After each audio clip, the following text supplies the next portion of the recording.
புதிய தலைமுறை நேயர்களுக்கு வேதவள்ளியின் அன்பு வணக்கங்கள்.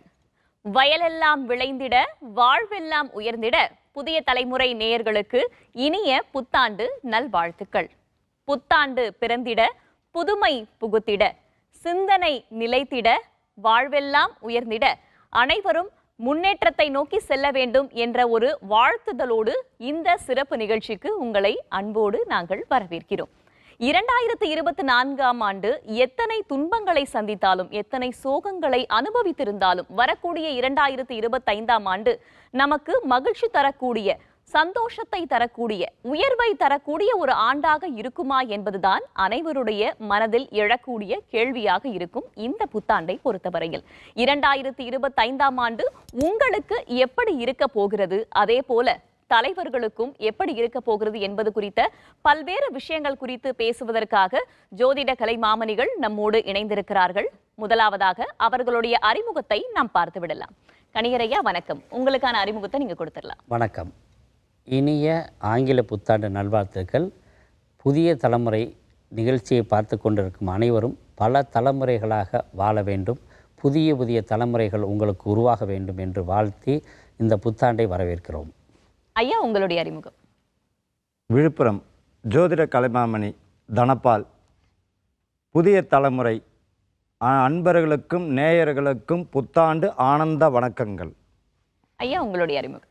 மதுரை பாலகுமாரன். புதிய தலைமுறை நேயர் அனைவர்களுக்கும் 2025 புத்தாண்டு நல்வாழ்த்துக்கள். உங்களுடைய அறிமுகம். வணக்கம். சேலம் பாலாஜி ஹாசன். அனைவருக்கும் புத்தாண்டு நல்வாழ்த்துக்கள். ஐயா, உங்களுடைய அறிமுகம். வணக்கம். சுகர்நாடி ஜோதிட பேராசிரியர், சேலத்திலிருந்து விஜயன். வணக்கம். 25ஆம் ஆண்டு புத்தாண்டு அனைவருக்கும் நல்வாழ்த்துக்கள். இந்த 2025ஆம் ஆண்டு எப்படி இருக்க போகிறது என்ற ஒரு எதிர்பார்ப்பு அனைவர் மத்தியிலும் இருக்கக்கூடிய நிலையில ஒவ்வொரு ராசிக்காரர்களுக்கும் எவ்வாறாக இருக்க போகிறது அப்படின்ற ஒரு கேள்வி அனைவர் மனதிலும் எழுந்திருக்கும். 2024ஆம் ஆண்டு நம்ம ஒவ்வொரு இடத்திலையுமே ஒரு தாழ்வு நிலையை சந்திக்கும் போது அனைவர் மத்தியிலும் எழக்கூடிய கேள்வி, நம்ம ராசிக்கு மட்டும்தான் இப்படி இருக்கு, நம்ம ராசிக்கு மட்டும் இந்த உயர்வே வராதா, இந்த துன்பம் நீங்காதா, ஒரு ஏறுமுகத்துல நம்ம போக மாட்டோமா அப்படின்ற ஒரு கேள்வி அனைவருடைய மத்தியிலும் எழக்கூடிய நிலையில 2025ஆம் ஆண்டு குறிப்பிட்ட அந்தந்த ராசிக்காரர்களுக்கு எப்படி இருக்க போகிறது என்பது குறித்து தான் நம்ம முதல்ல பேசுறோம். கணியர் ஐயா, உங்ககிட்ட இருந்து ஆரம்பிக்கிறேன். முதல் ராசி மேஷ ராசி. அவங்க முதல் ராசியா இருந்தாலுமே பலரும் புலம்பக்கூடிய விஷயம், முதல் ராசி தான் முதல்ல இருக்கு, ஆனா எங்களுக்கு நல்லதே நடக்க மாட்டேங்குது அப்படின்ற ஒரு ஏக்கத்தோடு இருப்பாங்க. மேஷ ராசிக்கு வரக்கூடிய 2025ஆம் ஆண்டு எப்படி இருக்க போகுது? மேசம் அப்படின்னு சொன்னாவே அதில் ஆடு அப்படின்ற ஒரு சின்னத்தை குறிக்கக்கூடிய ராசி. அதே மாதிரி மலைப்பாங்கான ராசின்னு சொல்லக்கூடியது. அப்படின்னா உயர்வான நிலையை நோக்கி பயணப்படக்கூடியவர்கள் இவர்கள். இதில் அஸ்வினி, பரணி, கிருத்திகை 1ஆம் பாதத்தில் 3, அதாவது 3 நட்சத்திரங்கள் இதுக்குள்ளே இருக்குது. இதில் அஸ்வினி நட்சத்திரத்தில் பிறந்தவங்க பொதுவாக இதுவரை அந்த வீடு சம்பந்தமான பிரச்சனைகள் சந்திச்சுக்கிட்டு இருக்கவங்களுக்கு வீடு சார்ந்த பிரச்சனைகள் அந்த முடிவுக்கு ஒரு நல்ல நிலையே கிடைக்கும். ஏன்னா அந்த அங்காளி பங்காளி சொத்துக்கள் தகராறு இதெல்லாம் சரியாகக்கூடிய ஆண்டாக இருக்குது.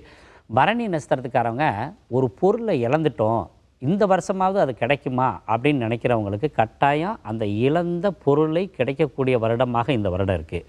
கிருத்திகை நட்சத்திரம், என்னோட தந்தையோட சொத்தில் தகராறு நடந்துக்கிட்டு இருக்குது, அதில் எனக்கு சரியாகுமா அப்படின்னு கேட்குறவங்களுக்கு இந்த தந்தை வழியான சொத்துக்கள் ரொம்ப சிறப்பாக கிடைக்கும். அது போக இன்னொரு விசேஷம் என்னென்னா தாயினுடைய தாய் சொத்துக்கள் கிடைக்கக்கூடிய ஆண்டாக இந்த வருடம் இருக்குது. இந்த மேசராசியை பொறுத்தளவுக்கு வருட ஆரம்பத்தில் குரு நல்ல நிலைமையில் இருக்கார்.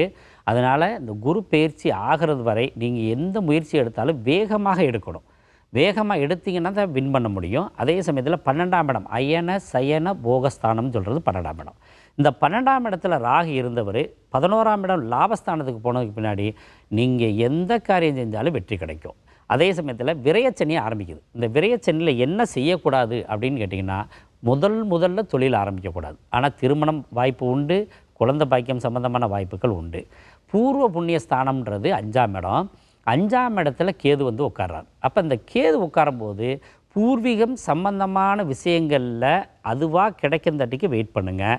இந்த கேது வர்றதுக்கு முன்னாடியே தந்தையோட சொத்து கிடச்சிரும். அப்படி இல்லைன்னா 18 மாதங்கள் நீங்கள் கவனமோடு சிரத்தையோடு கொஞ்சம் காத்திருக்கணும். ஏன்னா வில்லங்கம் வழக்குகளில் வர்றதுக்கான வாய்ப்புகள் இருக்குது.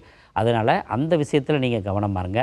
திருமணம் சார்ந்த விஷயத்தில் காத்துக்கிட்டு இருக்கவங்களுக்கு இந்த குரு பயிற்சி இன்னும் இருக்குது. அதாவது மே ஜூனில் அதுக்குள்ளே நமக்கு திருமணம் ஆகக்கூடிய வாய்ப்பு இருக்குது. பாதச்சனி, விரயச்சனி, ஜென்மச்சனி அப்படின்னு 3 சனியும் நிறைய பாதிப்பை தரக்கூடிய வாய்ப்பில் இருக்கும்போது உங்களுக்கு விரயச்சனி ஆரம்பிக்கிறதுனால சுப விரயங்களாக நடக்கும். ஏன்னா குருவோட வீடு சுபர் வீடு.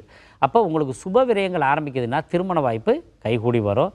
சொந்த வீடு கட்டுறதுக்கான பெரிய ஒரு முயற்சி பண்ணிக்கிட்டு இருக்கவங்களுக்கு இந்த வருடம் சக்ஸஸ் ஆகும். அதில் தாய் வழி ஆதாயம் அதிகமாக கிடைக்கக்கூடிய ராசியாக இந்த மேச ராசிக்காரங்க இருக்காங்க.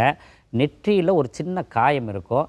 அந்த காயங்கள் ஏதோ குழந்தைகளுக்காக இருந்தாலும் அந்த காயம் ஏற்படுறதுக்கு வாய்ப்பு உண்டு. ஏற்கனவே பட்டிருக்கவங்களுக்கு பெரிய பாதிப்பு இல்லை, அவங்களுக்கு தோஷம் நிவர்த்தி ஆயிடுச்சு அப்படின்னு நீங்கள் முடிவு எடுத்துக்கலாம். பொதுவாக இந்த வருடம் எப்படி இருக்குதுன்னு பார்த்தீங்கன்னா, எல்லா கிரகங்களும் பயிற்சி ஆகக்கூடிய வருடமாக இருக்கிறதுனால 2 பலன்களும் கலந்தே தான் கிடைக்கும். நல்ல பலனும் ஒரு காலகட்டத்தில் இருக்கும், அதே மாதிரி கடன் வாங்க வேண்டியது, அசுவ பலன்களும் ஒரு சில நேரங்கள் சந்திக்க வேண்டியது இருக்குது. நீங்கள் வாகனம் வாங்குறதுக்கு இந்த வருடம் நல்ல சிறப்பாக பயன்படுத்திக்கலாம். முடிஞ்ச வரைக்கும் கட்டண வீடை வாங்கிக்கோங்க. அது உங்களுக்கு ரொம்ப மேலும் சிறப்பான அமைப்பை தருது. இருந்தாலும் உங்களுக்கு 2 பலனும் கலந்து தான் கிடைக்குதுன்றதுனால 50% ஒரு நற்பலனில் மேசராசிக்காரவங்க இருக்காங்க.